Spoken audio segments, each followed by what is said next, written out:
Hello అండి. Welcome to Saritha's వాళ్ళు. ఈరోజు మీకు ఒక యూజ్‌ఫుల్ టిప్ చెప్తానండి. ఇదైతే మనం ఇంట్లోనే హెన్నా ప్రిపేర్ చేసుకోవటం. మనం హెన్నా పెట్టుకోవాలనుకున్నప్పుడు బయట నుంచి మనం తెచ్చేసుకొని హెన్నా పెట్టుకుంటా ఉంటాం. అలా కాకుండా దానిలో ఎటువంటి కెమికల్స్ ఉంటాయో తెలీదు కాబట్టి మనం ఇంట్లోనే ఇలా ప్రిపేర్ చేసుకోవచ్చండి. గోరింటాకు ఒక గుప్పెడు వేసుకోవాలి. తర్వాత అవిసె గింజలు 2 స్పూన్ల దాకా వేసుకోవాలి.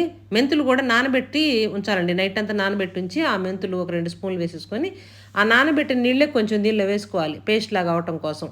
అంతేకాకుండా దానిలో నిమ్మరసం వేసుకోవాలి. ఒక 2 స్పూన్ల దాకా నిమ్మరసం వేసేసుకొని బాగా మిక్సీ పట్టేసుకోవాలి మెత్తగా.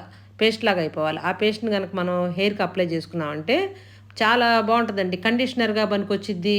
మాములుగా వైట్ హెయిర్ ఆళ్ళకి ఉపయోగం. లాంగ్ హెయిర్ అవుతాయి.